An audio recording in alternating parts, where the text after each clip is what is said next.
if you want to practice your air guitar. We won't rush. There are probably some people held up in the race traffic, so apologies for that. Would you, in the meantime, please, members of the audience, do what it says there? It says, please take, but remember you're in a school, so that means do it, okay? We want to get a sense of where we are at the beginning of the evening, and I think the technicians up there are going to be able to tell us. So if you want to register your feeling on the question, leave or remain now, that would be very helpful. So if you can do that, is that all right? Can you see the instructions? Follow the instructions, that would be a first. You can't make it work.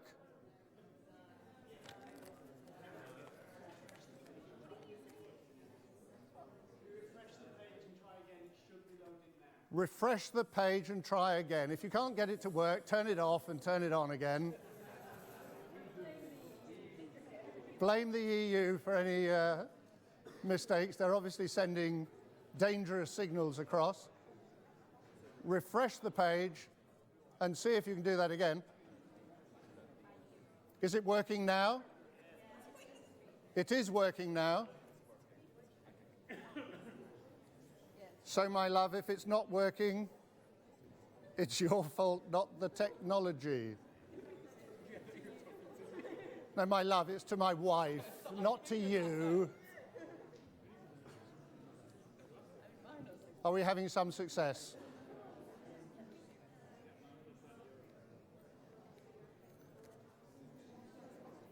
I said it'd be much easier just to have a hand vote, really, at the beginning, but hey, who am I to say anything?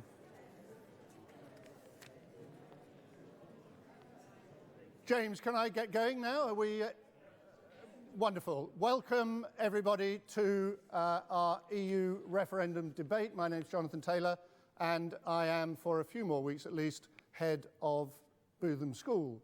This is an ISSP event, and I'd like to say a few words, first of all, about the York Independent State School Partnership, because we are now 10 years old.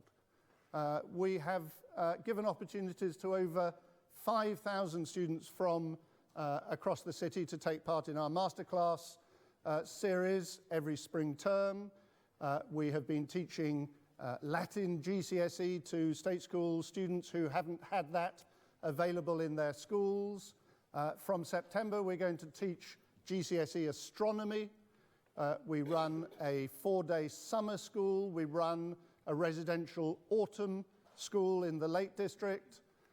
We have had one-day conferences. We have offered free inset training to teachers across the city. It has been a wonderful success. We started it out in order to work together to provide the best possible opportunities for York students and to break down prejudice and to build social cohesion. And I think after 10 years, we're pleased with the progress that we have made and the delightful consequences of our initial project, much greater than we could have dreamt of.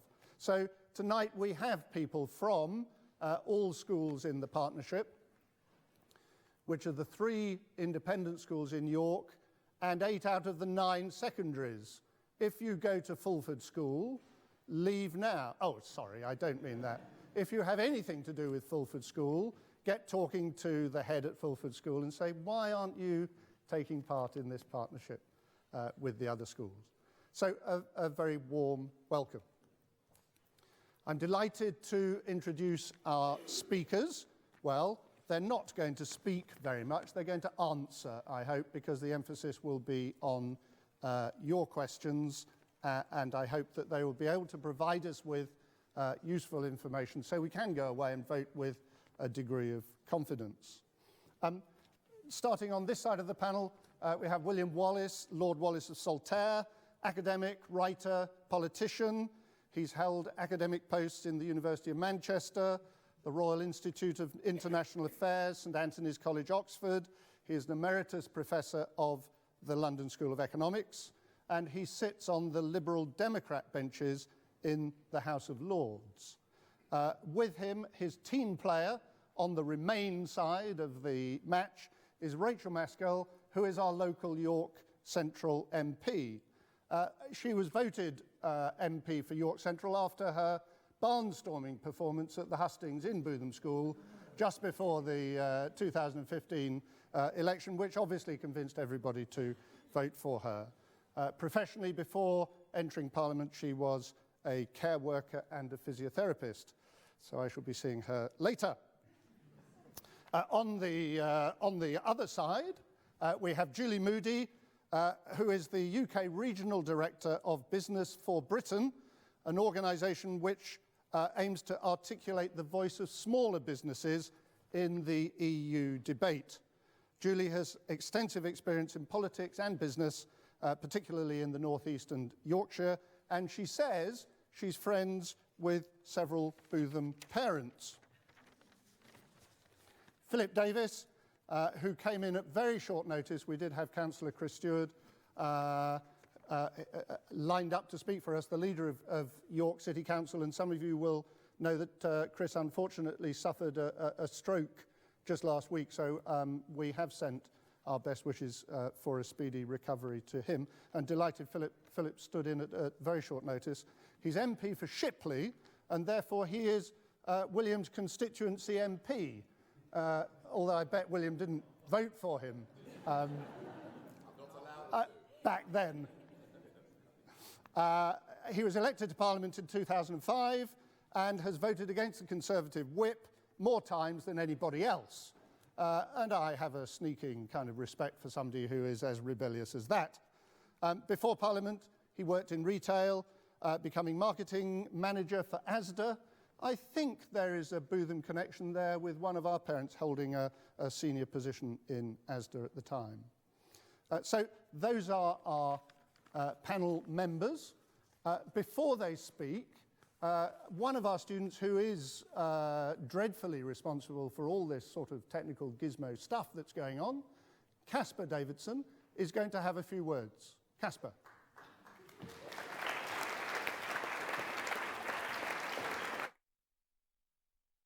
Hi everyone, thanks for coming.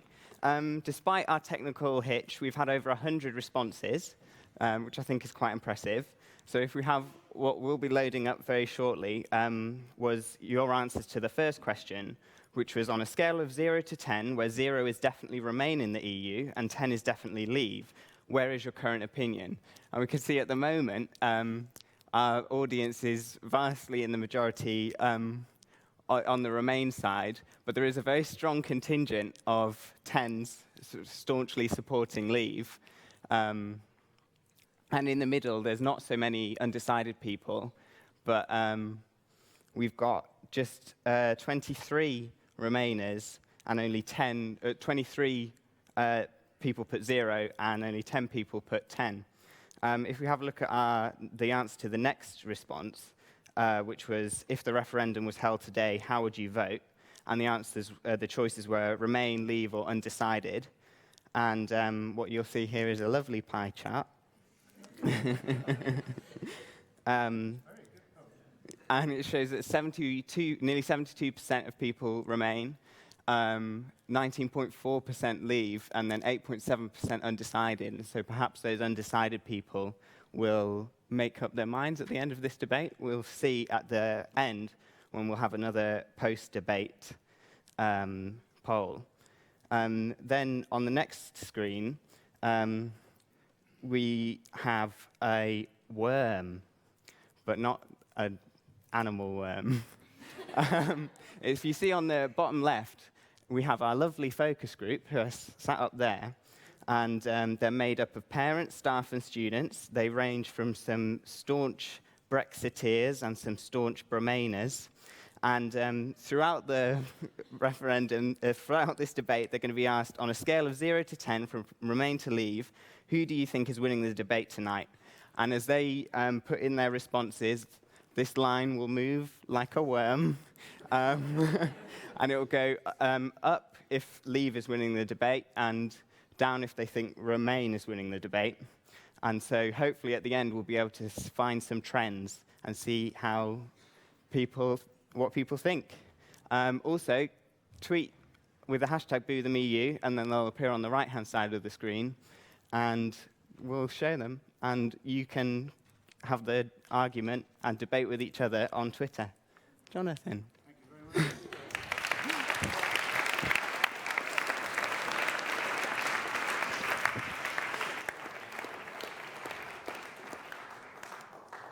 We're going to begin by brief presentations from our filibustering MPs and their friends. We had a little toss of a coin beforehand, and we agreed that the Remain side would begin. They're going to talk for no more than 6 minutes.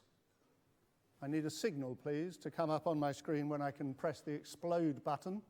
They will speak for 6 minutes, and then our Leave candidates will speak for 6 minutes, and then we move into questions which will form the heart of the evening. I hope we will have a good debate. I hope that we will enter into the spirit of the evening, really test out the ideas that are presented to us. We'll wrap it up by about 8:30 at the latest. Over to you. You may stand at the lectern if you wish to be imposing, or you could... I prefer to move the lectern out of the way. I'll move the lectern out of the way. Much more businesslike. If you would like me to move the lectern out of the way. That's good. Oh, thank you very much.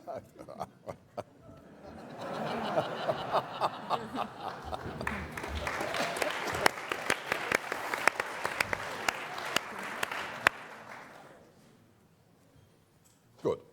3 quick points. First, this is about history and identity, what sort of a country we are, who we think we are. I was brought up a Protestant, anti-Catholic, and believed that the continent was Catholic and authoritarian. I've since learned that was a bit oversimple. We are a European country. We share European history, and we share European values. And if we're cooperating with other countries, we have to start by cooperating with our neighbours. That's one of the underlying issues. Point 2, the world doesn't run itself, neither the international market nor international peace and security, let alone climate change, migration, terrorism. It needs international organizations. None of them work terribly well. The UN works extremely badly. The World Trade Organization isn't much use. The EU and NATO, regional organizations which we're a part of, work rather better, but are not perfect. But then neither is the British political system perfect. We don't always get what we want out of NATO or the EU, but they're the most effective vehicles through which to work. Point 3 is about peace and security as well. Britain has fought 2 wars over the last century in Europe. The greatest thing that the European Union has achieved in the last 25 years is to bring peace, prosperity, and democracy to the countries that used to be part of the Soviet bloc with Russian troops in them and are now part of the European Union. And if you see the difference between Poland and Ukraine now, you know how much we and our partners in the European Union have achieved. There are some real threats, and we meet those threats by cooperating with those who are also threatened by them, who we can trust. And those are our European neighbours. The interconnectivity we have across our globe cannot be disputed. And if we think about the way that we talk and that platform for dialogue, it is so valuable. But beyond that, we also know that there is a real benefit to the growth of our own economy. If we think for every pound we invest in Europe, we see £10 return back into our economy. If we look at the figures, 1% of our gross domestic product goes and invests in Europe, we automatically see a return that's 16.3 billion, and in return we actually pay, because of the rebate and the receipts we receive, only 7.1 billion. So a very small proportion of our, about a third of our defence budget, or even half our defence budget, goes into Europe. And the return, as I say, 1 for 10. So the value is there. But also, we should be so proud of our history and about our opportunities in Europe in setting the agenda and leading trade and making sure that we've got our values at the heart of trade moving forward. And therefore, very much on our agenda is the impact that that can have across, obviously, the European platforms, but taking that beyond to the rest of the world and ensuring that we have got ethics and morals at the heart of our economy and those that we trade with. And also how we deal with the difficult financial issues of our day. If we think about the issues we're talking about the offshoring of people's taxes and tax avoidance, we're not going to be able to address those kind of issues unless we work together with our European partners.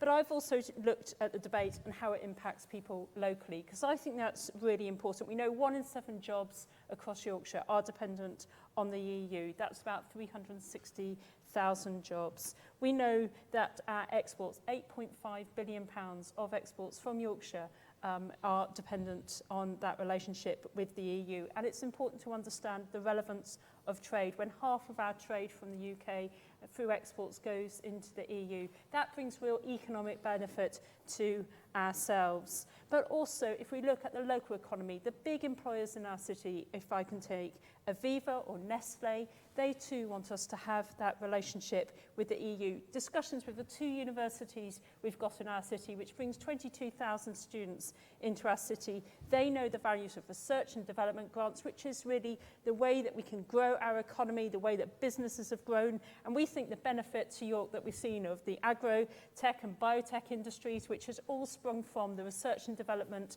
that has come from there. But also, we look at another segment of our economy, tourism. 7 million people come to our city, and they really see the small businesses, the benefits of having that tourism and making sure that we can grow that. Much of that coming from across the EU and obviously benefiting from the relationship we have in the EU, and even talking to some of the small micro businesses saying that they will not exist if we come out of the EU because of the level playing field created through the regulatory framework that is there.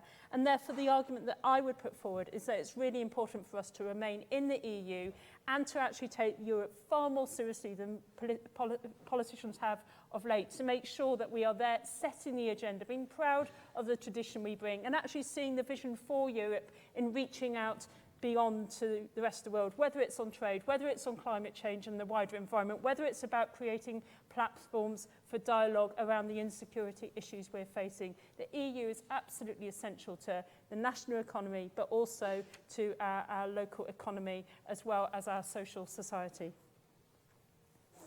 That's fantastic. 10 seconds left out of those 6 minutes. Well done. That was very good.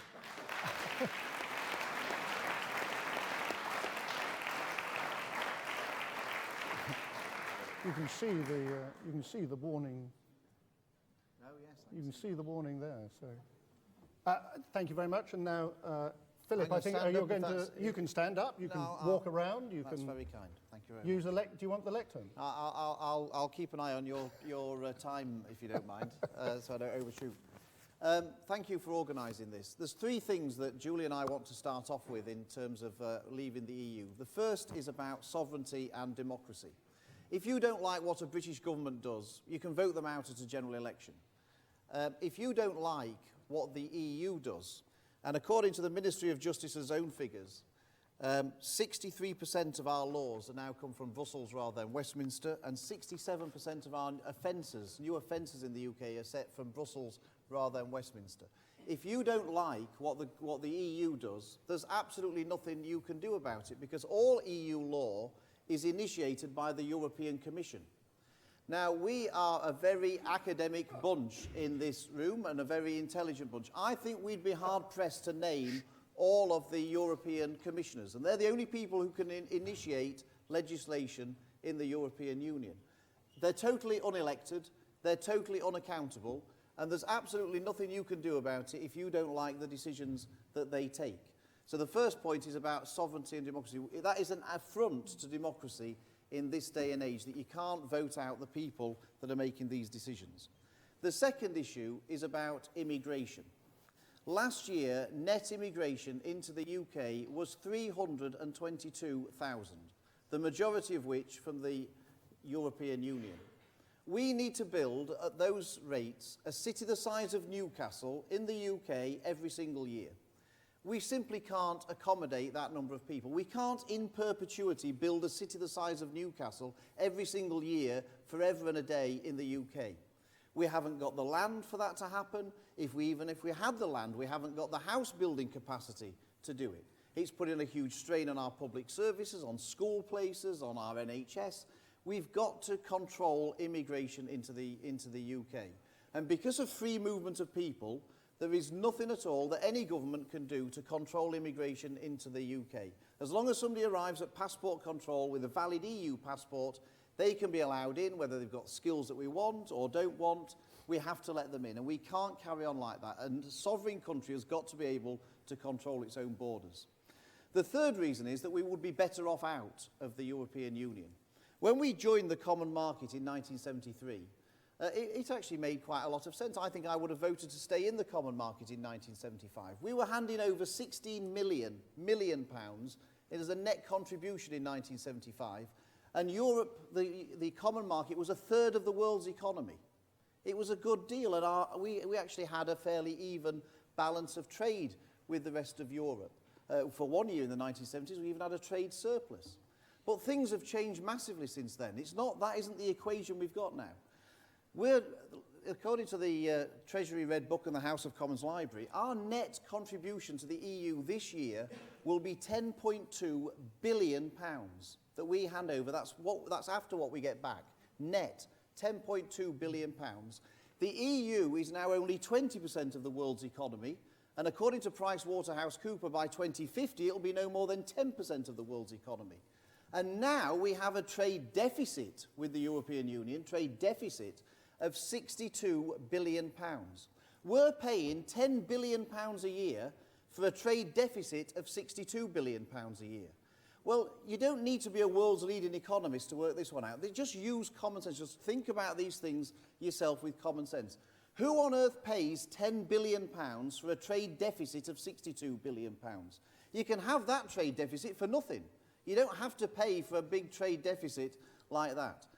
Given that we buy £62 billion more from the EU than they buy from us, does anybody seriously think that BMW are going to stop selling us their cars if we were to leave the EU? That Germany's going to stop selling us BMWs and Mercedes and Audis? Does anybody think that France are going to stop selling us cheese and wine if we were to leave the EU? Of course not. According to the House of Commons Library, if we left the EU, we would be their single biggest export market in the world. Bigger than America, bigger than China. We're the 5th biggest economy in the world. Of course they're going to keep trading with us because we're buying so much more from them than they are from us. We can keep trading with them, which is what we want, without paying £10 billion a year. And finally, on this particular point, the EU, as I touched on earlier, is a declining part of the world's economy. We built our wealth in this country by being global traders, by being internationalists. Our future prosperity will depend on trading with China and India and South America and emerging economies in Africa. That's where all the future growth in the world economy is going to come from. Not being part of a backward-looking, inward-facing protection racket, which is what the European Union's become, propping up inefficient European businesses and French farmers. And we should be ashamed of ourselves in this country, ashamed of ourselves that we hand over £10 billion net every year to prop up that kind of organisation. Just open your eyes and look at the European Union. It is a failing institution. It's making people poorer than they should be and less secure. We've heard about peace. In France, the biggest party in France is the National Front. The biggest party in Austria is the National Front. The fastest growing party in Germany is the sister party of the National Front. When Angela Merkel went to Greece last time, she was met there by Greeks dressed up in Nazi uniforms, accusing her of trying to do to Germany economically what they'd failed to do militarily. This is not a continent that is about peace and security. It is making people less safe. It's on fire. We've got the first go at the exit door. Let's take it. Fantastic.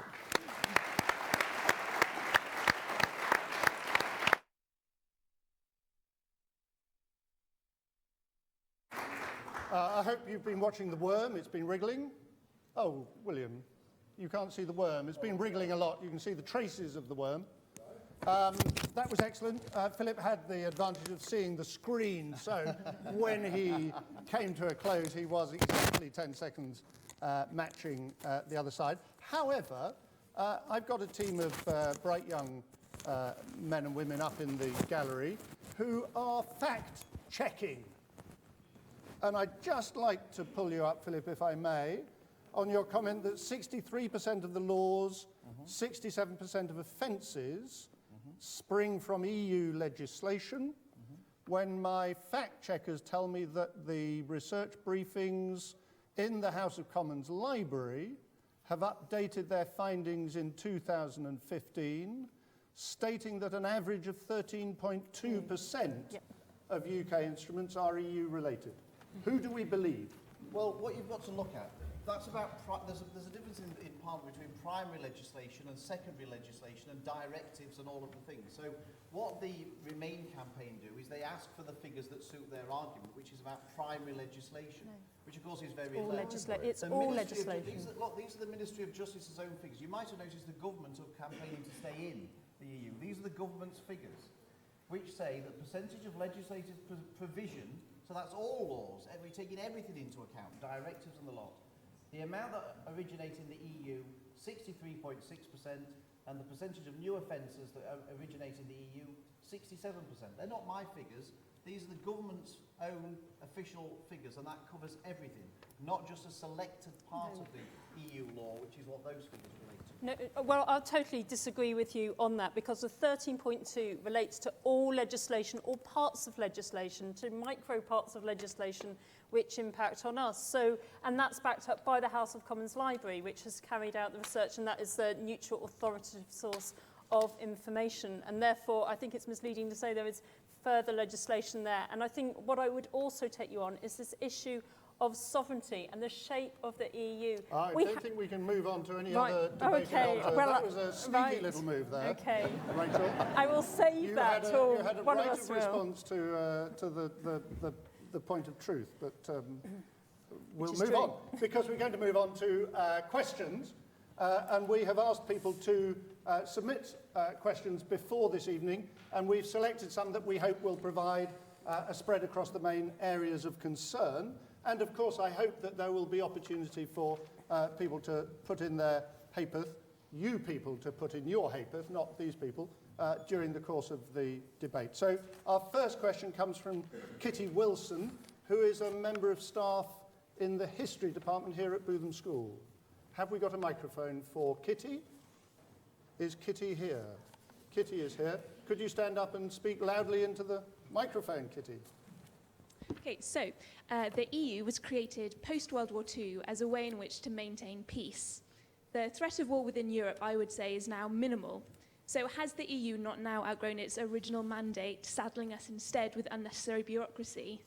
Whilst an admirable body, is this not now one which is outdated, holding back real progress within Europe? Rachel, would you like to kick off on that one? Well, I think the real testimony of the EU is the fact that we've had over 70 years of peace, the longest period in our history, and that is absolutely vital. And it's really vital that we maintain those relationships. And the fact that we are working together, tied in together, means that we are forced into that dialogue to make sure that we do keep that peace dividend. And I think that if there's any issue around Europe, that has been the real testament of its success.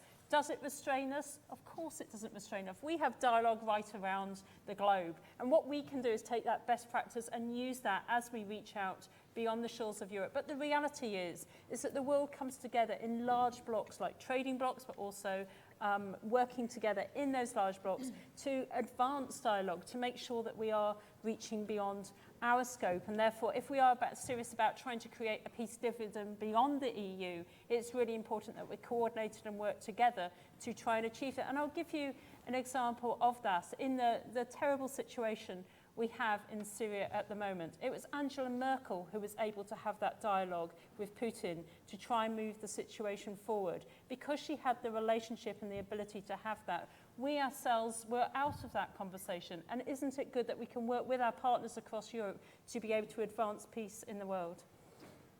Julie, do you think that the EU perhaps started with laudable aims and is now past its sell-by date? Well, I quite like the expression outdated. I think that's actually quite appropriate, because actually the ironic thing is now that the threat isn't coming from Europe anymore, the threat is from external sources, and actually being a part of the EU affects our ability to protect our country, because we don't have control of who comes into our country, and we also don't have control of who we can make leave our country.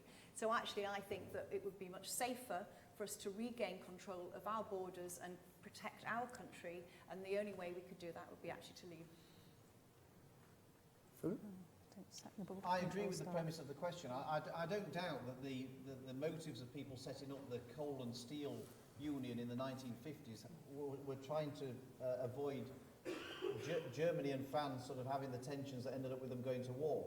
It was all very laudable, but it is out of date. I mean, that's the past. We've got to look to the future as the country, and it's absurd for anyone to suggest that if we were to leave the EU, Germany's going to invade France again. Of course they're not. Of course that's not. We've got to look to the future. I just don't see that Europe is doing a great deal for peace. I mentioned earlier about all the extremist parties that are now gathering pace across Europe. There's barbed wire going up across Europe at the fastest rate since records began. And the trouble is, when you force countries into a political union against their will, as happened in the Soviet Union, as happened in Yugoslavia, eventually those national identities come out and people want to assert their national identity. And I think if you keep forcing people, and we saw what happened with Greece, where they voted for a government to end austerity, and the EU said, well, I'm sorry, I know you did that, but we're going to impose it on you anyway, whether you like it or not. And there will be a breaking point at some point, and these countries will actually start asserting their national sovereignty. And my fear is that actually the EU, if it keeps forcing people together against their will, it will actually not be helping with peace. It will be a barrier to peace. It will actually be making those tensions worse. So I think it was a good idea to start with in terms of what they were trying to achieve, but I think it's way past its sell-by date now. William, as an academic and a learned gentleman about international affairs for many years, perhaps you could comment on that question. Well, I think asserting national sovereignty against each other is a very good recipe for going to war with each other eventually. Exactly. And we always have to remember that. That's why, as a good liberal, I believe in international cooperation first. We should never take peace and security for granted. If you looked at one of the newspapers this morning, at least there was a picture of an RAF jet intercepting a Russian reconnaissance plane over the Baltic. We saw when the Cold War ended, and there was a lot more barbed wire across the middle of Europe until the Cold War ended, Philip. With luck, you're too young to remember it. When the Cold War ended, Yugoslavia broke up, and nearly 250,000 people lost their lives in the things that followed. We see what's happening in Ukraine. We see threats to the Caucasus. We are actually in quite an insecure world, and there could have been a lot more disputes between Hungary and Romania, whatever, if we hadn't pulled them into the European Union with very strong conditions the way we did it. So don't take security for granted. Nationalism is always there to come back. And nationalism, as we saw in Yugoslavia, very easily leads from not liking your neighbours to getting rid of your neighbours. And that's why peace and security and cooperation in Europe is actually fundamental to keep now. How many people in the audience, quick show of hands, how many people think that the EU is a force for good in terms of keeping peace? Hands up those who think it has made a mess of it. Okay, so we're still believing that it is a positive force for peace. Thank you very much. Kitty, let's move on to our next question, please, which is from Stephen Ford. Stephen is a parent of a student at Joseph Rowntree School. Do we have a microphone? We're told that leaving the EU would result in £350 million per week being retained by the Treasury instead of being paid to the EU. Does the panel agree that it would be that straightforward? And if so, would the funding boost survive the first budget after Brexit? What a good question. I think that, all of us can't believe that it would be that straightforward. But let's have a go. Julie. Well, let's be ambitious and let's be positive rather than running a negative campaign. And actually, that sort of amount of money, isn't it right that we spend it on our priorities? It makes me quite cross. I grew up in the northeast, and wherever I go in the northeast, if I'm talking, they say, oh, but the EU built this, or the EU but that was our money. Basically, we were giving the EU money, and if we're lucky, we get half of it back, but they tell us what to spend it on. Well, actually, let's have all the money, And actually, let's get rid of our deficit. Let's build new hospitals. Let's give pay rises in the NHS. There's so much that we can do, and we want to be ambitious for Britain and spend that money on our priorities and the priorities for us and our children, rather than being told what to do to spend it on in this country for half of it, and the rest of it is filling potholes in different parts of the EU. I think that it should be a simple thing, and it should be a positive thing. And it makes me cross when people become very negative about what is happening, and the project fear starts into overload. I mean, today, all the things with the IMF, it's just getting to be quite ridiculous in a way. I keep expecting the Old Testament to start, because there's going to be plagues of locusts on the 24th of June. There isn't. The world isn't going to stop. And actually, it's a really exciting time, because it could be Independence Day, and it's time that we actually started making decisions for ourselves again. Can somebody actually tell me whether the number is a realistic number? We were told, and I've just pressed the wrong button, so I've wiped the question off my screen. Oh, it's come back up. Thank you, guys. £350 million a week going to the EU. Is that a lot of money in the scale of things? Is it true? Is there any way of finding out? Do we really know? Well, it's a brand new hospital every week. I mean, it is a lot of money. But is that a true figure? Well, It's the gross figure. Then we have rebate, which takes it down. Then we have what's spent. We spent £4 million on agricultural support and rural payments. Rural payments as well, Philip. We get money for a range of other things. We do extremely well out of research funding. So the net figure on what I've most recently seen is about between 7 and 8 billion a year net. And that's our payment. Incidentally, we're the fourth largest contributor to the EU budget. The Germans, the French and the Italians last year contributed more, and we are the 9th largest contributor per head. The 10th largest contributor, incidentally, is Norway, which is not a member of the European Union. I have a fact check, which is coming up. It's rather like, what did we used to get the sports results on? You know, we had that teleprinter thing, didn't we, that clacked away. Here it is, it's clacking away. It says £350 million per week figure has been described as potentially misleading by the UK Statistics Authority.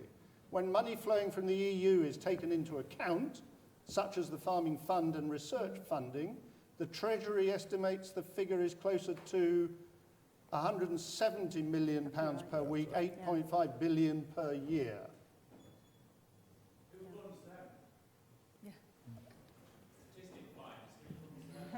This is from the Treasury. So this is our money going to the Treasury. There could be a lot of strings attached.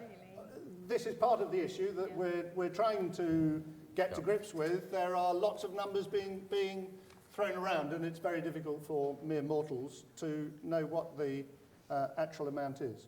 Who else is liking to have a go on that question? Rachel. Well, I will pick up the issue, because we haven't picked up on the issue about being part of a trading bloc. And if we want to be able to trade with Europe, we know, for example, Norway pays 83% of what we pay into the EU to be able to have the privilege and access into the trading bloc. So that in itself, we'd have to say to the people that want to come out, what model of trade do you want, and how will you have those relationships? Because it's not a free-for-all. If we look at Switzerland, who has far less benefit, they pay 40% of what we pay. They have a higher level of immigration, so it's not related to that at all than we have here, and therefore they have less access around their trade. So you've got to look at the benefit we have around trade, and the fact is, being in the EU, obviously we have the free access to the trading bloc, which then builds its relationships across the globe.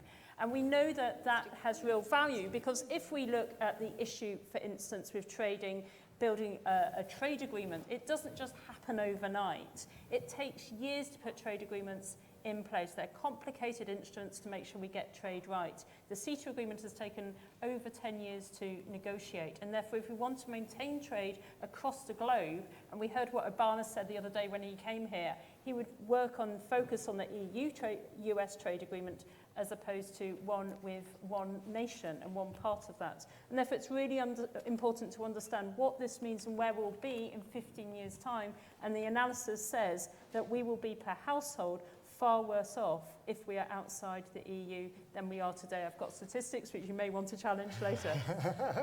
Don't give them to us. No, I'm quite happy to give you, but figures are figures. Let's get Philip in on this business of trade negotiations in the event of Brexit. What would happen to our trading relationships with the countries in the EU, do you think? Can we know? Yes. Well, this is my whole point. There's no guarantees in life. Nobody knows what's going to happen if we stay in the EU. But I'm glad Rachel mentioned this point about, there's this idea that we can either have the Norway model or the Switzerland model or the Canada model. Now, when Norway wanted to negotiate a deal with the EU, there was no Norway model that was grabbed down off the shelf for Norway to have. They negotiated their own agreement and it became known as the Norway model. When Switzerland wanted to negotiate their deal with the EU, there was no Switzerland deal to pick off the shelf. They negotiated the deal based on their circumstances, and that became the Switzerland model. When Canada did the same, exactly the same thing. They negotiated a deal based on each other's strengths and weaknesses, and that became the Canada model. So what it actually proves is that when any country wants to negotiate with the EU, you negotiate your own deal based on your own circumstances, and that becomes, when we do it, there'll be a deal which will be known as the UK model. But what are the parameters of that deal? And you haven't articulated what they are. Well, what I've just said, this is where we use common sense. We have got, if you look at what we're different to Norway, Switzerland and Canada, we are the 5th biggest economy in the world. We would be the EU's single biggest export market, and we have got a £62 billion trade deficit with the European Union, which doesn't apply to any of those other 3 countries. So you'd have to be a pretty poor negotiator to negotiate a deal as poor as those when all of the factors that go into a deal are much better for the UK. I mean, who on earth, in any relationship, if you're in a business, who on earth would pay another organisation £10 billion so that you can buy 62 billion more off them than they buy from you? I mean, nobody would enter into that kind of agreement. That's an agreement that started back in 1973. And we've got to get back to a sensible balance where these countries are now. So just use common sense and think about it. I guarantee the day after we vote to leave the EU, the chief executive of BMW will be banging on the door of Angela Merkel saying, do you know what, you'd better get yourselves a deal with the UK because 1/5 of our cars go into the UK market. We can't survive without that. So let's think about this rationally rather than just saying that the best deal the UK can get as the 5th biggest economy in the world and the single biggest export market is the same deal as Norway. I mean, does anybody really think that that's the best deal that the UK can do? Because of course it is. One comeback on this and then we'll move to another question. I mean, the weakness of Philip's thing is that we have to leave the European Union because we never get what we want out of negotiating with our fellow members in the European Union. But if we leave, they'll give us everything we want. And that sounds a bit odd to me. Actually, why don't we stay and negotiate positively, and then we're much more likely to get what we want, as actually we do most of the time. And incidentally, if you're talking about the benefits of being able to negotiate over a barrel because we've got a thumping trade deficit, we've got a huge trade deficit with China. Does that mean the Chinese are really nice to us? I think as well, though, it is worth pointing out only 6% of UK business actually exports to the EU. So we're not talking, and yet all those companies, the 94% of companies, the small businesses like myself, I've run a small business, we have to stick to all the regulations and yet you never export. So actually all these companies we're talking about are big multinational companies. And it's very powerful. One of my supporters, because obviously I run a business group, I'm not a politician like my fellow parents, I'm here as representing business. And one of my supporters is a gentleman who owns car dealerships in the northeast. And he said whenever he argues about Europe, all he says to people is the figure. And I think it was 861,000. I won't go into the rest of the chaps at the back and check it. And that is how many German cars are brought into this country every year. They're not going to lose that market. We do trade with America. We don't have a trade deal with America, but we do trade with America. things aren't going to change, and we really have to be ambitious and be positive for Britain. And I hate the way that the Remainers do us down, as if they don't have the confidence in our country. Far from it. Let's We want to move explore on. the good. Let's change the tone to a different area. An interesting question coming up. Can I say, first of all, hello to the 18 people who are following us online at the moment. Isn't that exciting? 18 people have nothing better to do. On a Friday night. Next question is from a student at Huntington School, one of the schools in the ISSP, Will Peacock. Is Will here? Hello, Will. There's a mic. How would leaving the EU affect further educational programmes, and will this create a distance in inter-country educational relations? And how will this affect young people who want to study, travel, or be part of a charity that works in Europe and the UK? Brilliant. Really interesting question. How will it affect educational programmes? William? Well, when I was at university, there weren't any schemes to go abroad. One of the great things the European Union has done is to encourage further education colleges, universities and others to have this very large Erasmus scheme where people can go and spend a year in another university. The free movement, which the Leavers are so worried about, does actually mean, as a young person, you can travel freely across the continent. I could never do that when I was a student because there was this hulking great Cold War Iron Curtain in the middle of Europe. So there are plenty of opportunities we have at the present moment, and we shouldn't cut ourselves off from them. The space which is the European continent, with all the things we share with it in terms of musical history, culture and everything else, is very much part of what you should all be enjoying and working in. And a lot of British people work on the continent as well as continental people working here, and I hope you will all do so while you have the opportunity as well. Julie, do you have any knowledge of this area in terms of Well, I mean, it's quite education interesting. So we have, as well as Business for Britain, we sort of have quite a few umbrella groups. We have Students for Britain. And I was very cross, the Student Union had put a tweet out on Twitter implying that the Erasmus scheme and the ability to travel and go and study in European universities would be affected by it, and it's a complete lie. That scheme is open to people in Switzerland, it's open to people in all other countries, it's not limited to the European Union. So that, again, it's more example of the fear and the scaremongering, making young people feel insecure, and that's actually very bad. It's a naughty thing to do because it's not true. It's absolutely fundamentally not true. And actually, Students for Britain is a real growing movement. And we are seeing one of the things that we're particularly seeing when I'm out often on the battle bus and on the campaign trail with several of our key supporters, and everybody is noticing how young the audience is. We had a big rally in Manchester. Laura Kunsberg came along. I was with Boris Johnson. We had 650 people in this room, and even she tweeted that she couldn't believe how young the audience was, and that's great. It's great that these people are feeling empowered and wanting to get involved, but I get cross when these scare tactics are used to make young people and people going to university feel, oh gosh, I can't do this because I won't be able to go and study abroad, and it's not true. I didn't say anything to scare you, but I did say I can't quite understand why one wants to leave. Why I want to leave the European Union? Sorry, I don't understand. Yeah, because that's one of the many schemes that the European Union has developed. I've been a university teacher through my career. We just didn't have cooperation among universities when I started out. We now have a regular. I've taught at German, French and Italian universities and Dutch universities as part of my career. That's become the norm because we have developed much closer relations.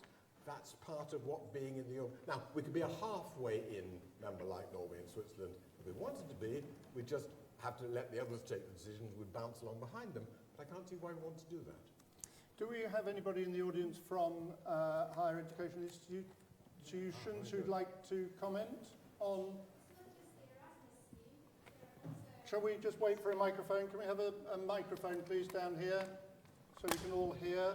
What are your thoughts about changes to our relationship with Europe as far as higher education cooperation and collaboration go? Well, I mean, the focus here was Erasmus, but actually it's not just the Erasmus scheme. There are a lot of exchanges, a lot of international students coming to our universities, our students going abroad, and all of that is sponsored, or at least part of that, for our European students is sponsored by the EU. So we have studentships, and also research is really important, which will be badly affected if we leave the EU. So it's not just Erasmus. That's a very narrow. Thank you. Yes, of course.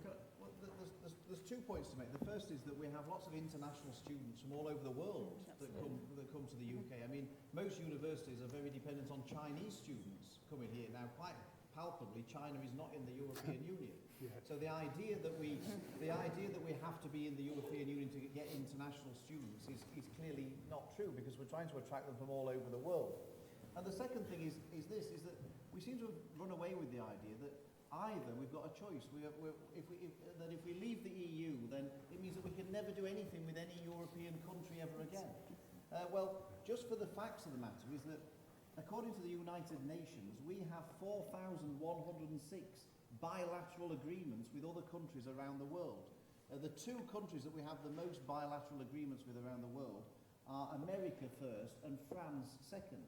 So there's nothing to stop us doing bilateral agreements. If these exchange programs work so well for both countries, then why would either of those countries want to stop those things? We can do them on a bilateral agreement.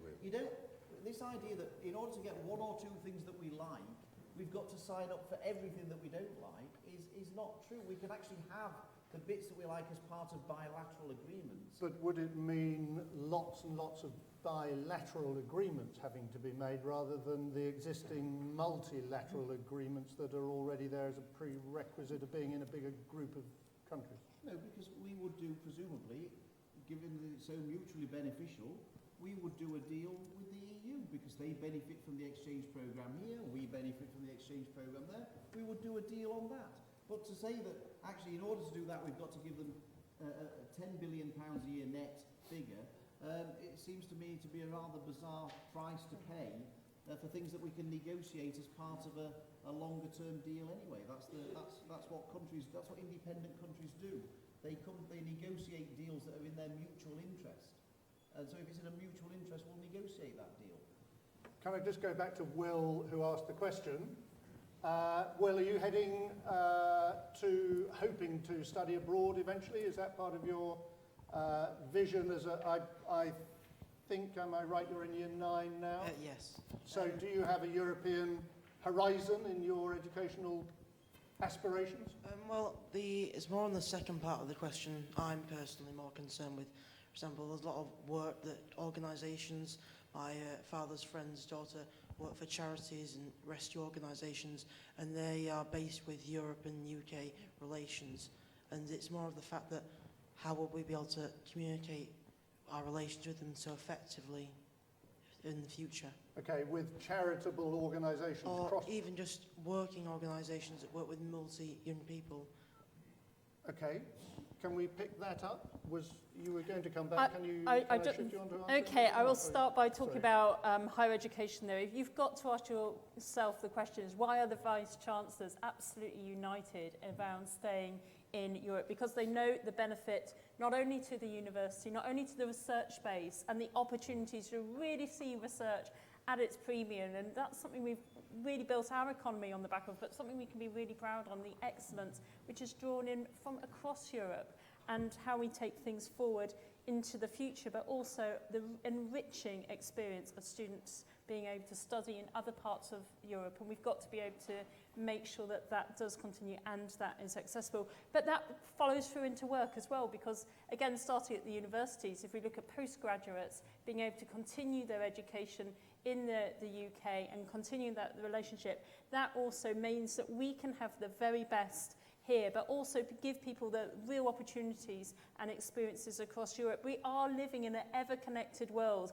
and I have to say, it seems that the Brexit campaign, they want to pull out to then try and negotiate to get back in, and as they're negotiating, of course, they're outside of the inner circle, and it's kind of the whole thing about Europe is the fact we've got a voice at the table over all of these issues. We can shape the rest of Europe as opposed to everybody else shaping and us having to sign up to the other majority deal. Am I seeing a hand in the back being tentatively raised? I can't see much with the lights are in my eyes. I recognise a student. Hi. Say that at the moment, am I right in thinking that UK students don't have to pay university fees at EU universities? Is slowly changing. A number of them are beginning to charge much smaller fees than we do. Exactly. But part of the problem is you also find yourself in much larger classes. Yeah, but at the moment, so studying in the EU is an opportunity. But if we left the EU, it would become a privilege because we would have to pay large fees, like the Chinese students do who come to Britain. Do we think that's likely? Well, it depends how much European universities want British students to study. We'll have them over a barrel when we have to give in. That will be dependent on that.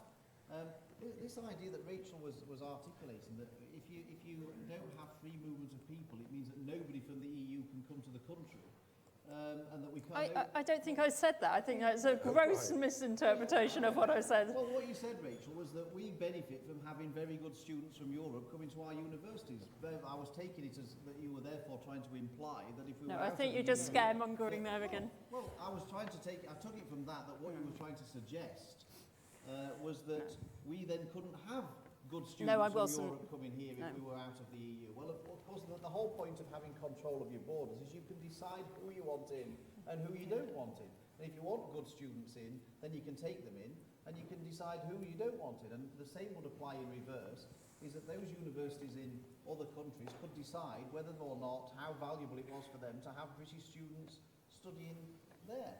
And as Holly suggested, they could be charging our students a lot more money than they do at the moment. They can do that anyway. Yeah. There's nothing in the EU treaty that says that the university has to be free in Europe for somebody else. I mean, if you think about it, if you are an English student and you go up to Scotland, you have to pay and the Scottish student doesn't. So this idea that the EU has common low fees is not true. Those countries in the EU can already charge whatever they want for a British student, whether we're in the EU or out of the EU. That is not part of the EU deal. There's no deal on university tuition fees as a part of the EU. Thank you. Let's move on to our next question. This is from John Carlyle, who is a student at Millthorpe School and touches on a matter which is very close to our hearts, the current refugee problem. I'd just like to say that there are 10,000 foster families prepared, willing and waiting to house refugee children fleeing crisis in Syria. So far, only 3,000 are being planned to let into the UK.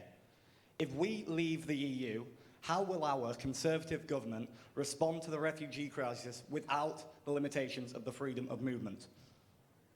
Will it make a difference to handling refugee crisis, do you think?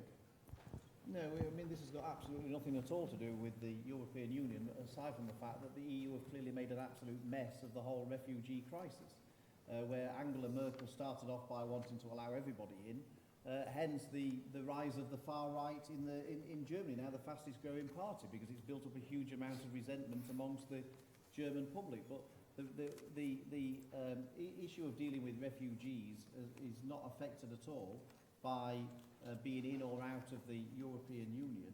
The government made a decision, rightly or wrongly. People can have their own opinion, but the government, we're slightly getting sidetracked, I guess, from the EU, because this has nothing to do with the EU at all. To try and address the question, the government, rightly or wrongly, you can have your own perspective, decided that for refugee children, we can't take every refugee around the world so we can only take a certain number. And the British government decided that they thought that refugees who were still in Syria were at a higher priority than refugees who had already made it to other EU countries. That was the decision that they took. And I thought that was a perfectly reasonable decision. I would say that if your argument is that other EU countries are not treating refugees as well as they should be doing, and that therefore it's so bad, they're treating their refugees so badly that we've got to intervene and take all of the refugees that are in other EU countries. If that is the premise of your question, one has to ask, why on earth would we want to be part of a political union of other countries who treat refugees so badly? Because that's the premise of the question. We'd only be taking them from other EU states if they were being so badly treated by those other EU states. John, were you suggesting that the government's current position has been changed or altered because of the EU in the way the government is handling the refugee crisis? That's definitely what I was suggesting, but also the figure that we're only letting in 3,000. You're actually not only letting down the other countries in Europe, but you are literally letting down the people in here who are waiting for those refugee children. It's not about them, but you're not having enough numbers in there. There's 10,000 families waiting, and you're only letting 3,000 in. That makes literally no sense. And with the freedom of movement, we can achieve this figure easily. Well, can I just, I mean, we're getting very much off the point, because this has nothing to do with the European Union at all, the government's policy on accepting refugees. But I will say this, if there are 10,000 foster families awaiting children in the UK, that is magnificent news, because actually there is a massive waiting list in the UK for foster families for children already here. And so if they really want to help lots of deprived kids and vulnerable kids who need foster families, I can assure you there are plenty already in this country who need them before we take any refugees. So I hope they'll be volunteering to take all of those vulnerable children who need foster parents in the UK so desperately now, because we have got a massive, massive shortfall of foster carers in the UK for existing children. Thank you. William wanted to make an EU comment. Migration is one of the biggest and longest term problems we all face. When I was born, there were 2.5 billion people in the world. There are now 7.5 billion people in the world. And we hope that world population will stabilize at sort of 9 to 10 billion and not 11. And we already see that climate change is making it more and more difficult for people to go on living in large parts of Africa. Now, question, how do we cope with that? And if you were a desperate young man in northern Nigeria or wherever, what would you try and do? You try and get to somewhere that was safer and more prosperous. And that's part of what's driving them to try and get here. Would we do better if we say nothing to do with us, they'd better deal with it? Or we'd better say we'd better actually work with others to see how far we can cope with a problem that we can't solve? Most of my life, the United States told us what to do, and the British in particular like following the Americans and whatever. Now the United States doesn't tell us what to do, and is much more preoccupied with itself. And if Donald Trump gets elected president, he said he's not sure he wants to stay in NATO anyway. So we'll be left to deal with the problems of Africa and the Middle East, which are much closer to us than they are to the United States, ourselves. Who are the best people to work with to try and manage that immensely difficult problem? I suggest it's our partners in the European Union. I've just had an idea that for our next hustings debate, we could have Trump and Clinton in Bootham School Hall. That'd be rather good. That'd be rather fun, although I don't know that I'd like to chair that one particularly. Can we move on to the next question, please? Again, from a student, a Year 8 student at Bootham School, Jake Chong. Jake, can you wave? There he is. There's a microphone. And can you ask your question, please? Yeah. What are the implications for the Transatlantic Trade and Investment Partnership if we leave and/or remain in the EU? TTIP. What is the what's the future? Julie? Well, I mean, from what I understand, there are already a movement in France that's very against TTIP anyway. There are huge implications for the NHS with TTIP. It opens the door for privatisation of the NHS. And I think from what I can read and what I understand of it, it's probably not going to happen anyway. So I think that actually it'll hit the buffers, especially if we all know from the French, if they don't want to get involved in something, they'll really put the kibosh on it. So irrelevant. Do we think it's dying a death? I mean, go on, you can start, I'll finish. Okay. Well, what I would say about TTIP, there's several elements of it. So one of the issues why it was instigated was to address issues around trade tariffs between the US and the UK, and that's a very important discussion that I would want to see continue, because obviously there is benefit in talking through trade tariffs and how we work across the globe together and enable us to trade through the globe.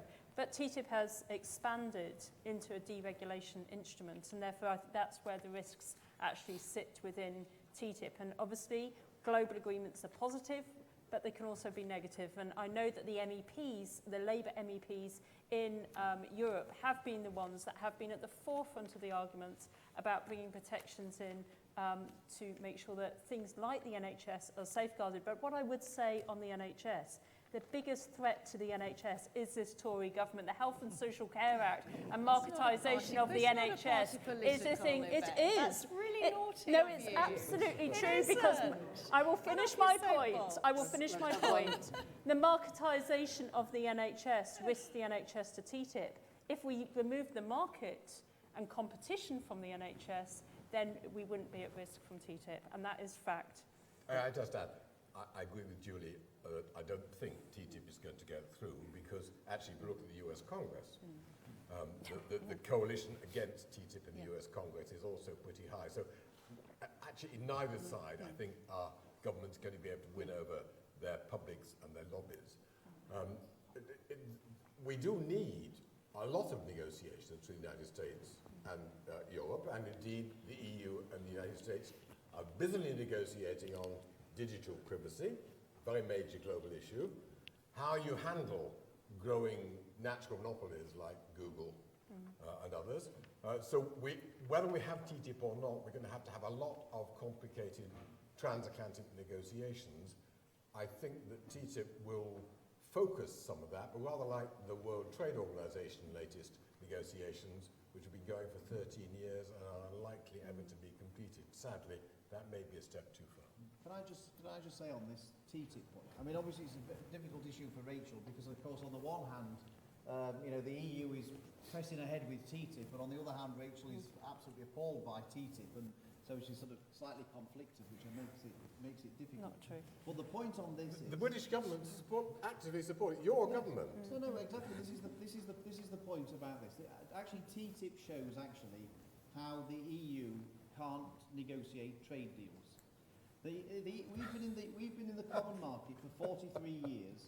In 43 years, the EU has failed to negotiate a trade deal with America, with China, with India, with Australia, all the markets where we would have a massive advantage having a trade deal, and where if we were independent, we could negotiate our own trade deal. We're not allowed to negotiate our own trade deal as part of the EU, because the EU has to do it on our behalf for all member states. And the reason why it doesn't work, they can't get these deals to stick, is because they're trying to do a deal for 28 countries.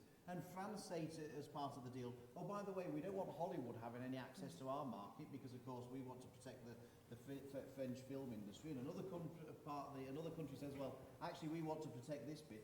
And before you know it, the Americans say, well, hold on a minute, there's no point to this anymore. And they end these negotiations. So actually, TTIP is a prime example of why trade deals should not be negotiated by the European Union, because they just can't do them. They've been trying to do them for years and they keep failing. And that's why it's much easier. With America, for example, we sell to America about the same as they sell to us. We're pretty much in balance.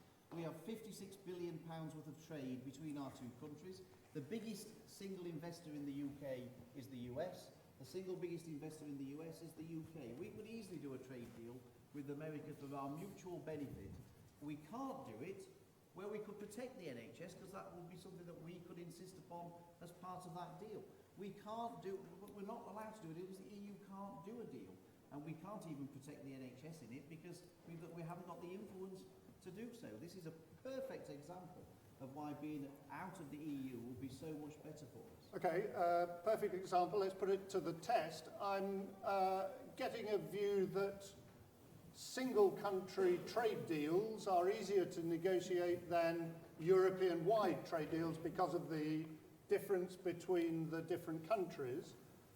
How many in the audience agree with that proposition that Philip has been arguing? And is the worm therefore wriggling? Which way is it meant to wriggle for you? Is it going up for you? Has the worm gone up as a result of Philip's argument? We could talk a little bit about steel and Britain's response to trying to stop steel imports with the EU and how we're blocking it, and therefore in multiple trade deals there are parts of our own interests that we still put forward. We can't always put forward that we're going to get a beautiful deal at the end of it. I think that we have to be honest about what we are like as a country in terms of where we stand in our own interests in terms of things like steel, because in this multi-trade thing we are stopping one deal that could help protect some of our workers or could help try and protect some of our industry. No, I don't accept the premise. I mean, a prime example of the steel industry is this, because of course the EU does not allow state aid to support industries. That's part of the EU.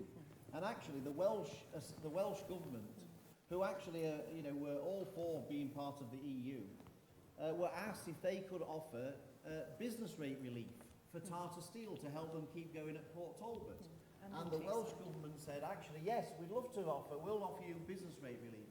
And then, hold on a minute, the EU came along, they asked the questions, and no, they weren't allowed to do that because it would have breached EU state aid rules. Nothing to do with the British government or the Welsh Assembly. It was the EU state aid rules that stopped them giving that support. Philip, you're talking all the time as if the EU is something out there over which the United Kingdom has precious little influence, if any.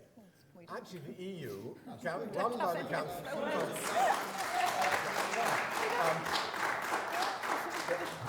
The Council of Ministers, which takes the decisions, the Commission makes the proposals, is composed of governments. And most of the time, Britain is in the clear majority with a number of countries which share our views. I take very strongly the point made by Barrett, which is that a common position on Chinese steel dumping was prevented by the British resisting a common position. Now, that's because all sorts of right-wing conservative things about free trade, I regret it. Actually, the state aid rules are complex and can be negotiated, and they do not prevent the Germans from doing various things. We just actually have a government at the moment that doesn't like providing state aid. I think we can certainly, within the EU, do a lot to protect our steel industry, and car manufacturers have said that they absolutely are desperate for us to maintain local steel production. So this is not an issue where some conspiracy of unelected people in Brussels are wickedly conspiring against the British. It's, like most other issues in international politics, fairly complicated, but we can negotiate very actively if we actually wanted to do so. That's just can we just go back to bring you all back down to earth to the Year 8 student who asked the question, who was waving his paper. He has a supplementary, I think. Can we get a mic back to Jake, please? Yeah, I'd just like to point out that during the thing where you were responding to my question, both of the Leave campaigners mentioned France not liking the TTIP deal, and those people are also in the EU, so if they're backing this side where we don't want this deal, then why would we leave them? Yes, but actually what you need to understand, there is actually a growing movement in France to leave the EU. And in fact, it's interesting, in the past 2 days I've been at the business show at the Excel Centre. We had a stand there, we were doing talking to business people, which is what I want to do, and talk. And we had a talk there, and there was a lady from Greece there.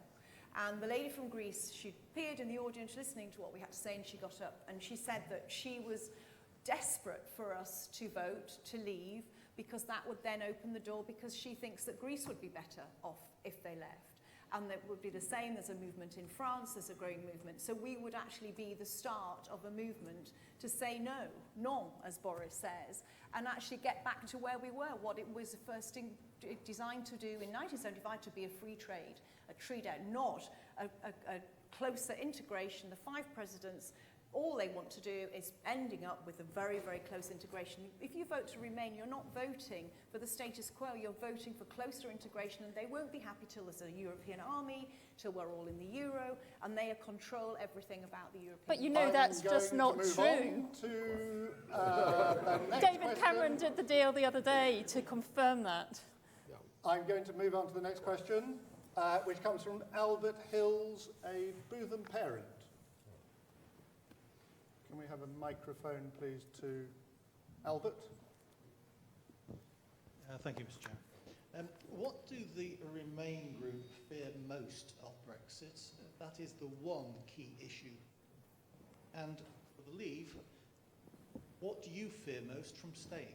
Okay, and this is a really good question to answer in 2 words each only. Go. So my big fear of staying is that it is literally the only chance we're going to get. It's a once in a generation chance. If we lose this and we say to Remain, we are basically saying to the European Union, we are literally over a barrel with you. That was our one chance. That's good. 2 words. 2 words, Philip. Or shall we? Let's switch and swap. Sorry. I fear that we lose out economically.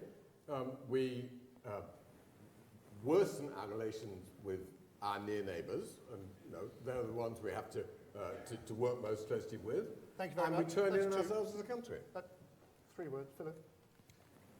What I fear about staying in is the unknown. I mean, when people, in 1975, people thought they were voting for the status quo to stay in the common market. And I think everyone can accept that they didn't get the status quo. Nobody could have predicted how the EU would have changed in the years following us voting to stay in. There is no status quo on the ballot paper in this referendum.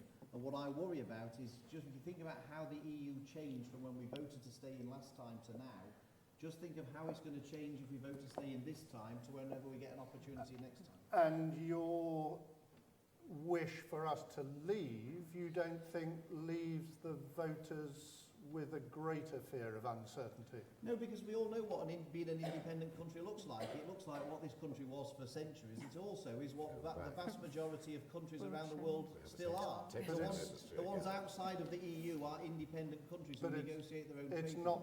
It's not the position that most of the young people I have in the school would recognise. I mean, they are used to our position in Europe.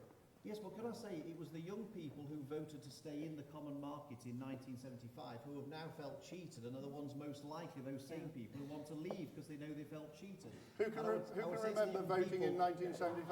I think I did, probably. I would say to the young people today, don't end up feeling cheated in the same way that the previous generation felt cheated when they voted to stay in 40-odd years ago. Rachel.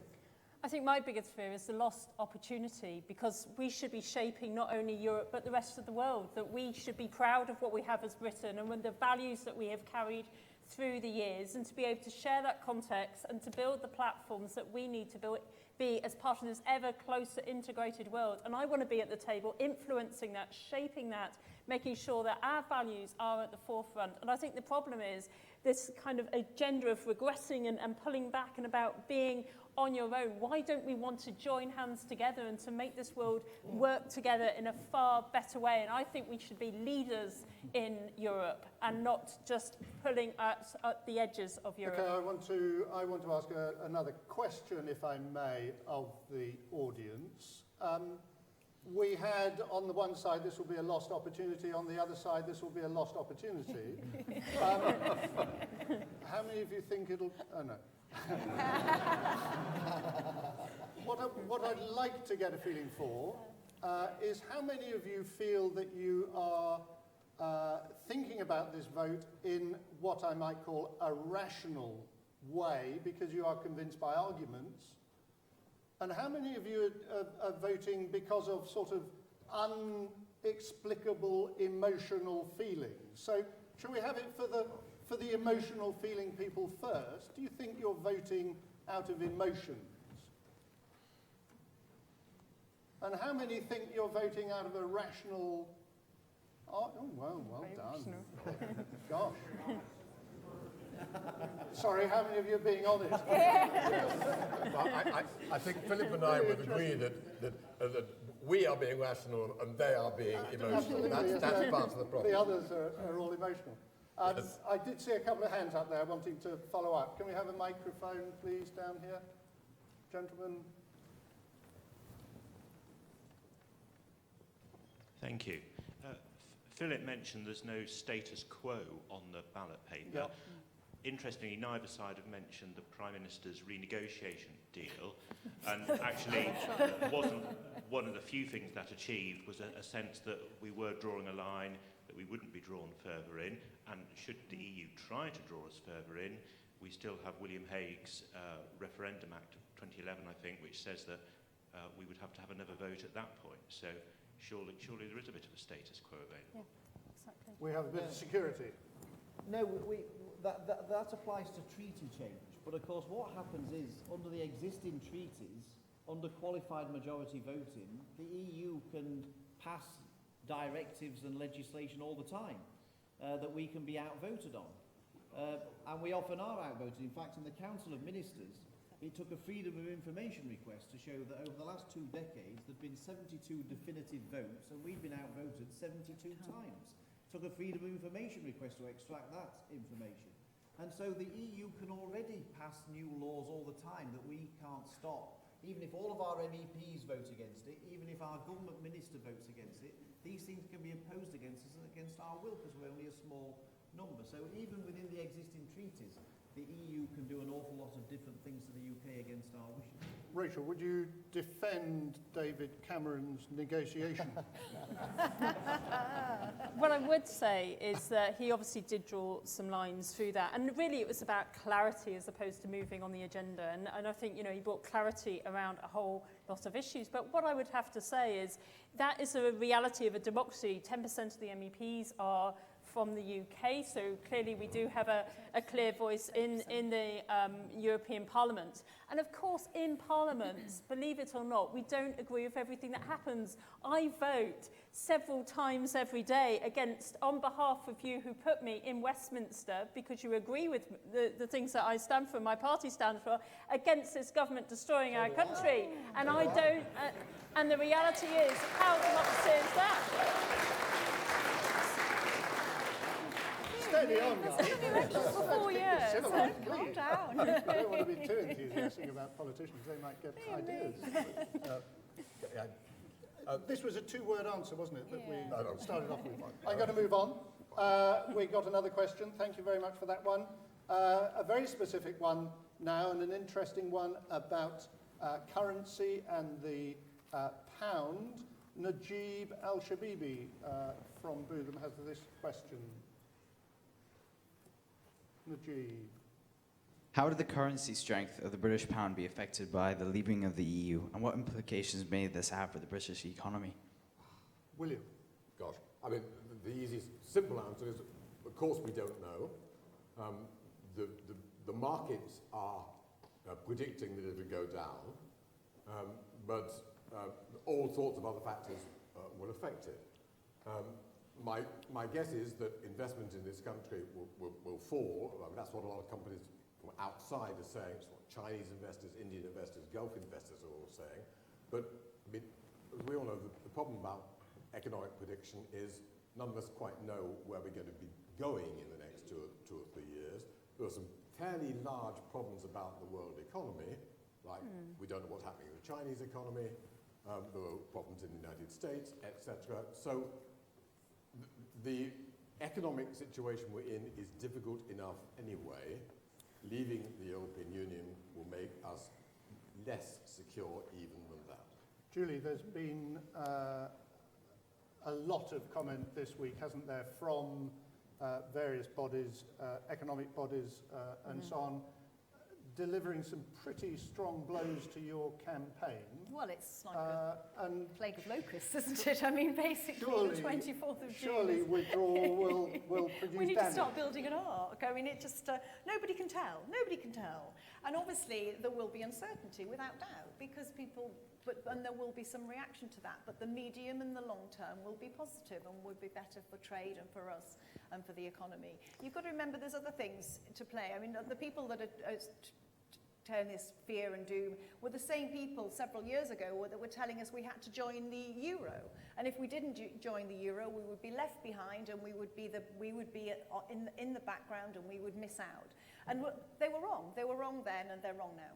So, Philip, I suppose that Madame Lagarde is off your Christmas card list. She said that Brexit would be pretty bad to very, very bad for the economy today. Yes, and Christine Lagarde was one of the biggest enthusiasts for the euro, as was Lord Wallace, I might add, in the House of Lords, used to advocate that the Britain should join the euro, and that if we didn't join the euro, all of these businesses would relocate and all the rest of it. Do show me the speech sometime. I will. It was 2nd of May 2000, when you were saying how it was so important that we want to join I will check back. Excellent. And I'll swap it for Mrs. Thatcher's speech in 1975 on why it was a security issue to join the EU. Absolutely. But the point is that all of the people who tell us that it would be an absolute catastrophe if we leave the EU are exactly the same people using exactly the same arguments for why we should have joined the euro, and that the whole economy would collapse and everybody would relocate if we didn't join the euro. And how did that go? These people have got a track record of being wrong. That's the whole point. And so why would anybody want to listen to their economic forecasts when they were so wrong? Just imagine if we joined the euro, for goodness sake. I mean, look what it's doing to the member states in the euro. It's doing to Greece and France and Italy and Spain. They're in a mess and they can't get out of it. You've got employment levels at 50%. But as voters who are trying to make up our minds, we have to believe something. Because if you are going to rubbish all the institutions that put forward views, it leaves us feeling very exposed. Because who do we then believe in? You believe in yourselves. I mean, use your common sense. I mean, just look at the world around you and look at the trade deficit we have. Look at the fact that we're the 5th biggest economy in the world, that we're their single biggest export market. What the danger would have been if we joined the euro, as all of these same people were telling us, because it's about a political union. It's nothing to do with the economics. All I ask people to do, you don't have to listen to people who were wrong time after time. People should trust their own instincts and their own common sense about these things. Can I come back on that? Can I come back? It's not a mutually exclusive group, and again, it's generalisation we're hearing. But I want to come back on Julie's absolute certainty that the economy will be better into the future. Can you give me the evidence base in which you set that certainty?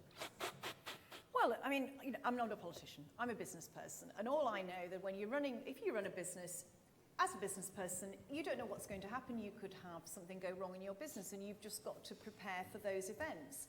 To do with the economic thing, I'm not an economist. I don't have the advantage of the information that you all have at your fingertips. But what I feel is that the trade will go up, that the country will be a better off place to be, and that would mean that we were better because we're not tied to the euro and to the countries in the euro like Greece that are struggling. But what you're saying, it's all about feeling. It's not about evidence-based. It's not about looking at the hard evidence, and therefore there isn't any rigour to the arguments you're putting forward. No, let me finish on this point. You've spoken enough in this question, but what I am saying is you are building a lot of uncertainties to build this. It will be without the security set. It's feelings of what you're talking about, but what we have seen, but the facts that we have, what we have seen are the facts around what's happening to our very, very fragile economy at the moment. We have seen growth falling over the uncertainty of our position in the EU. We have seen manufacturing falling into recession for the 3rd time. We have seen the construction industry now continuing in recession. The economy is in such a fragile place. Why, at the time where our economy is so fragile, do we want to risk it even further and place the uncertainties around it? Why is now such a good time to pull out of the EU? And I haven't heard the evidence base to substantiate that. Let's leave it there. It's going to be bad, whatever happens, I think is the news from this side of the table. It's going to be great. It's either going to be bad or it's going to be very bad. Can we take a point at the back there? Sorry, I can't see with the lights. There's a behind, right at the back there, please. A hand went up earlier. I give the panel the benefit of the doubt that unlike people sort of higher up the scale like Boris Johnson and the Prime Minister, that the Higher argument... on what scale exactly? Well, that the arguments that you're putting forward are given with conviction, and that you're not peddling kind of arguments that were contrary to what you were saying a year or two back. Now, the question that I would invite you to answer is slightly different for the Remain to the exit. I'd like to ask the two of you that would like to remain, what benefits, sorry, let me start again. I think we can all agree that basically the EU has pros and cons, and that's why this is quite an important debate. So let's play devil's advocate, and let's get those that want to remain to say the things that they are concerned about coming up in the future, very concerned about, and let's get those that want to leave to answer the opposite question and say the things that they do think are positive about the EU, and if we leave, we'll end up losing. I did wonder And about sorry, this sort of... sorry about the preamble. It's a sort of double bluff, isn't it? You know, what would you say was worth saving in the EU, and what would you say was worth leaving? I mean, let's do it, but briefly. I mean, I share Philip's concern about the rise of nationalist parties and the rise of nationalism in general across the EU, and that's something which we have to be concerned about. And I would also say, Philip talks about the status quo and going back to where we were. There isn't a status quo. We can't hold where we are. When we joined the European Union, nobody worried about climate change. We worried about terrorism. It was Irish terrorism, no one else. Migration wasn't really a big issue either. We certainly, most houses in Yorkshire probably didn't even have telephones in those days. There's no digital economy. So actually part of what goes on is that new problems arise and we have to negotiate about them. The question is, within what framework do we negotiate them? Are there alternative frameworks to the EU which are better than that? I'm not trying to say the EU is perfect in any way, but sitting at the table with the Finns, the Swedes, the Danes, the Germans, the Dutch, natural partners for us, is probably the most effective way to do it. And of course we won't always win, and of course we won't always get the right answer, but tell me a better place to go to. What would still cheer you up, Julie, if we remained in the EU? Nothing. Nothing. Nothing. Let's move on. Well, look, I'm honest. Sorry. You know, I'm not. You want to say something? Well, I mean, I'm not some. Argue your case. I was going to say, I'm demanding. I'm not somebody that says everything is 100% perfect. I'll be wrong to do so. I believe there is a lot we can achieve and a lot we can do in Europe, but we've got to do that together. And therefore, I think that one of the problems has been is that we've been on the margins of Europe, particularly in the last year, few years. It's supposed to be pushing into the centre, and therefore, it's the way that we don't take Europe seriously, which really does concern me. And we've missed opportunities in order to be a centre influence. One thing I would change, though, we only need one parliament. We don't need two in Europe, and I think that is a waste of resource. Absolutely. Najib, can I just come back to you? You asked the question, what would happen to the British pound? You're a bright guy. What's your prognostication? Well, what's happened so far is the fact that there will be a referendum. I live in Dubai. The currency there is pinned to the dollar, and so I know the British pound compared to the dollar has gone down by 20% roughly in about the last 8 months or so. So that means that I get more money for my pocket money, which I receive in dirhams. This is good for me, but probably not good for the people in Britain who would like to go on vacation or something. You think it will fall? Well, I think it probably would. Okay. Thank you. Our next question is, and I think we are getting close to our winding up point. Here, everybody. I hope you're enjoying the pennants of the Quaker chairs in the hall. I do apologise for the quality of the chairs. We are 50 years old, this building today, this month. Quite a celebrated building in its own way. We love it. Don't you dare say anything rude about this brutalism. Brutalism is the new future. This is fantastic, but the chairs are brutal as well. So we're hoping to give it a birthday celebration and buy some paddy bits. But, sorry, padded bits. That sounded as though we're in another debate there. We're going to ask Phil Richardson, I think, who is a parent at All Saints School, to ask this question. He is there, the microphone is with him. Will the EU survive if the UK votes to leave? Rachael, will our leaving the EU prove fatal to the EU? I think it will be seriously challenged because I think, first of all, we know that there are tensions in other countries, and I think that in itself will be put at risk. I think, will the UK survive is a really good question as well, because we know that Scotland do want to remain in the EU, and therefore other parts of our country may well divide off as a result of being outside, because it's absolutely vital to Scottish trade. And therefore I do think we risk our own union, not just that of the EU, if we do come out. I honestly believe the EU will collapse one day anyway, whether we choose to leave on this occasion or not, because of the fact that so many countries now, particularly the ones in the Eurozone, realise that they can't get out of the economic mess they're in because of the strictures of the European Central Bank and the things that they would historically have done to get themselves out of the mess, like devalue the currency and things like that. They are no longer available to them. And it's already giving youth unemployment rates in the south of Europe of 50%. I mean, it's hopeless. It really is desperate in other parts of the EU. And as people realise they can't do anything about it in their own countries, I fear and that's why we're getting the rise of nationalism across the EU. And I think that inevitably will lead to its collapse, whether we decide to stay in or not in this particular referendum. So I see the demise of the EU as an inevitability at some point. All I would say is that if the EU is going to collapse, I would rather we were out of it beforehand when it collapses rather than in it when it collapses. Because believe you me, if we're in the EU still, when all of those things come to a head and it collapses, it will be an absolutely terrible thing for the British economy. If we're out of it and we've made our own way in the world, then we'll be much more resilient.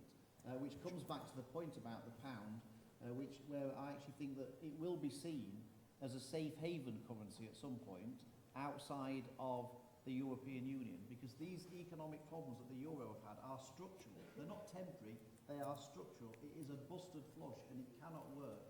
And one day that particular problem will come home to roost. I don't think Philip's noticed that the European Eurozone economy grew faster the last 6 months than the British economy. Well, go to Greece and tell them. Julie, do you think that a vote to leave would mean that we are ahead of the curve? Yeah, I mean, I think one of the things I was most disappointed about the Prime Minister's renegotiation, I mean, how can you renegotiate when you say before you start that you're not going to leave? I mean, it's a bit like ringing Vodafone and saying, give me your best price, but actually I'm not going to leave you. Well, they're not going to do that, are they? My 15-year-old daughter can negotiate better with Vodafone than the PM did with the European Union. But basically, he should have torn up the deal. He should have come back and been honest with the British people and said, I've gone around 27 countries. I can't get a deal that I'm happy with. It's not in agreement with what I promised in the Bloomberg speech. Let's wait a year. And if he'd waited a year, it would have already started to implode, to be honest. And he would have been a hero. He would have been a hero of the British people. And instead, quite sadly, this will be his legacy. And that will be, which is quite sad for the Prime Minister, because actually, until now, he'd done quite a lot of good things. Gentleman in the second row there has had his hand up for a while. Can we get a microphone there, please?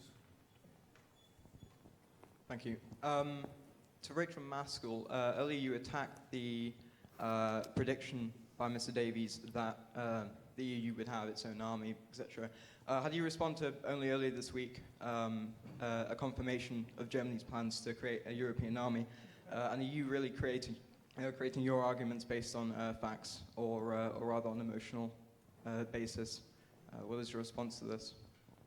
Okay, well, first of all, I am basing my responses on facts. And what I would say about, David Cameron's deal, it was about that we wouldn't have further political union, which is obviously what you're talking about. But if I can speak as a shadow defence minister at the moment about our cooperation and integration around the way that our defence is working, we have got senior personnel from Europe working in the British Army. That is part of how we build the stabilisation and learn from each other, and how we build a safer and more secure world. And working on those joint operations is an absolute vital role around building global security. So it is important, and the reality is the armed forces are working internationally on a much closer way to ensure that we really bring that security not only overseas but also that's reciprocated back at home. So that's a fact of what is happening on EU or no EU, because obviously that's through NATO and the work that's being done there. So I think, the reality is integration around our international efforts is absolutely vital for stabilising the world. Thank you. I'm conscious of the time. I'm conscious that the worm has wriggled quite a bit, but I want to know from you whether you have been convinced by either side in the argument. Would you please vote again? Get out your mobile devices.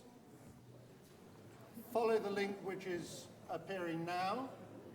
There is one more question to the panel, but could you just register your enthusiasm one way or another, or in the middle, and see what the result is. I'm afraid we're very modern and progressive here, so we all have electronic gizmos of one sort or another. Gentleman here has been waving his hand around, so I will give in. I was going to resist the temptation. Microphone. Get your votes in, boys and girls, ladies and gentlemen. If the British people vote the wrong way in this referendum, will we have another referendum? Ah, very good question. Well, it's Who will tell us? Well, it's a very good question because, of course, whenever the EU loses a vote in a referendum, we have another one. It insists on another one until it gets the right result. Yep. And they've done that in France, they did it in Ireland, they did it in Denmark. Every time they lose the referendum, they have another one. And I've no doubt that if we were to vote to leave, I suspect the EU would come back and say, well, hold on a minute, let's have another go at renegotiating some things before, let's not do anything hasty. Let's see what we can do. That was the Boris Johnson original negotiating position. Do you think it would work? Do you think that all is lost if we vote to leave? The Scottish Nationalist Party has the same attitude to voting for independence of Scotland. Everyone tries.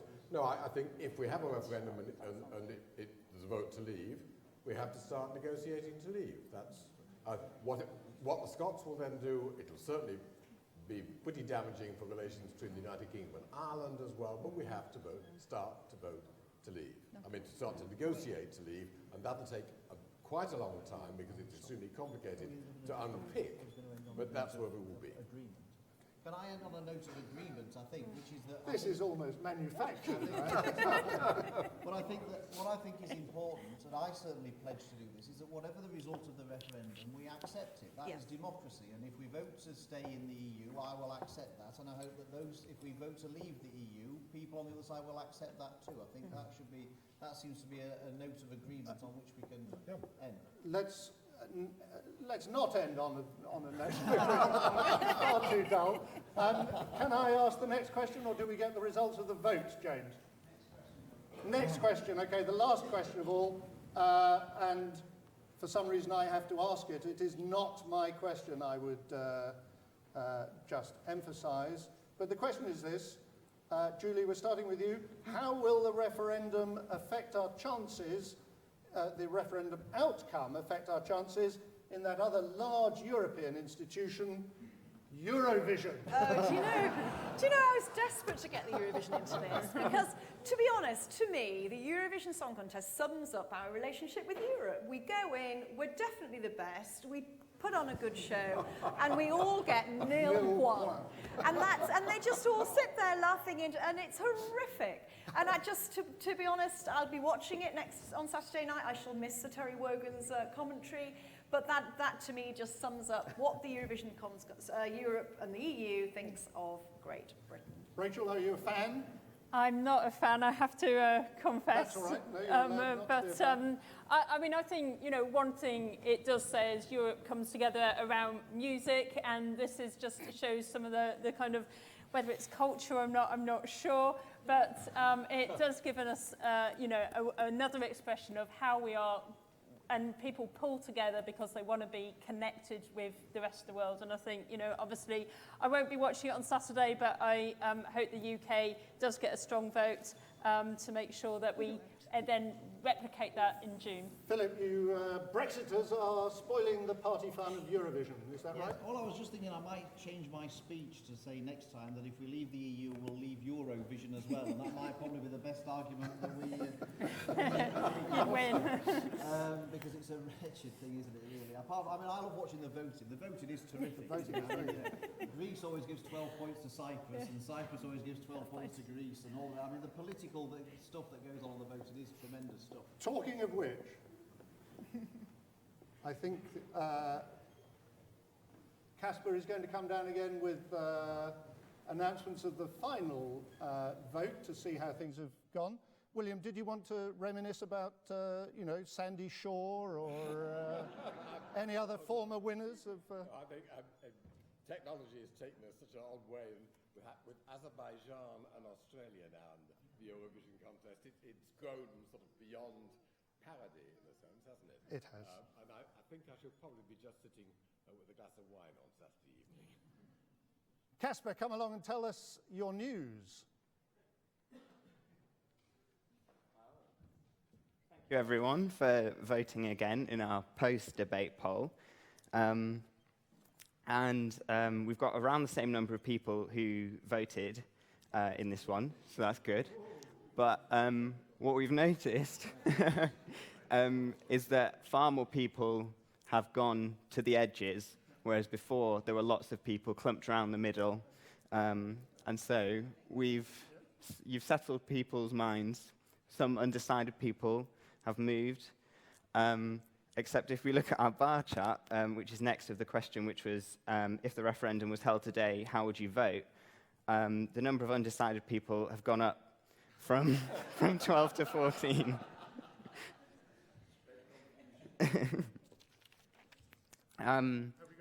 It'll load up. Give it a second. Meanwhile, I'll tell you, for comparison, so the most recently published poll, public poll, was released by ICM and surveyed 2,005 likely voters between the 6th and the 8th of May, and put Remain at 44% and Leave at 46%, with just over 10% undecided. But the latest Financial Times poll tracker, which aggregates all the recent polls, puts Remain at 46% and Leave at 43%, with 11% undecided. So it's very close. Could you just talk us through that? We can't see it, but So blue is Remain, that's 56.7%, gone down significantly. Then Leave is in the orange at 33.3%, and undecided we've got 9.9%, which fits with the 10% undecided from the national polls. If we look at the next chart, which shows the change that we've had, and not a swingometer, a cumulative graph.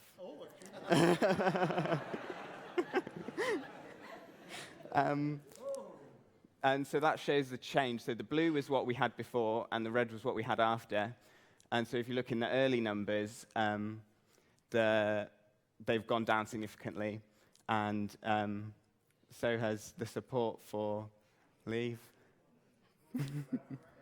No. Pre is blue, post is red. But because what we saw in the first graph was proportionally comparing them to each other, and if we compare them to because your pie graph was different. The pie chart was asking a different question, which was this is a number scale, whereas that was Remain, Leave, and undecided. Just goes to show. Statistics and if we look at the next slide, which shows what our lovely focus group thought across the whole debate. And meanwhile, I'll give you the Bootham school figures. We had a poll a few weeks ago of all the students and staff in the school, and they had 82% remain and 18% leave. But that might have changed if we take that poll now or in 6 weeks' time. So this... not much has changed. If you look at the beginning, it dropped quite significantly in favour of Remain, because Leave hadn't spoken yet. But it quickly picked up again, and on issues such as the cost of the EU, the Worm went in favour of Leave, but in education questions, it went quite strongly favour in Remain. So a lot of what this depends on is what the issues are fought on, rather than the overall thing. And our focus group average at the beginning was 4.3 on our 10-point scale, and the focus group average at the end was 4.3. So no one changed their mind. If you also look at the little coloured lines there, they're the individual focus group members. And so you can see some of them didn't change their mind for a long time when there were those long straight lines. But there was also a lot of movement quite dramatically for some people from Remain to Leave. So individually, people changed their minds quite a lot, but on average, they didn't. And that's what I have. Thank you, Jonathan.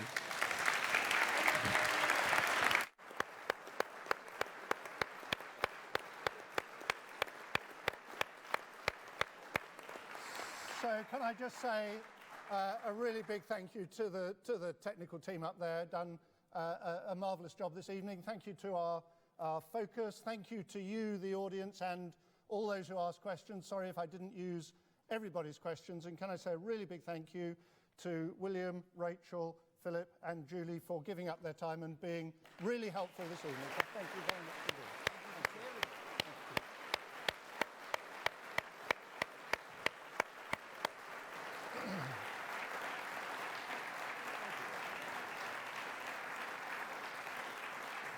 The most important thing is that we do get people out to vote. That is the most important thing of all.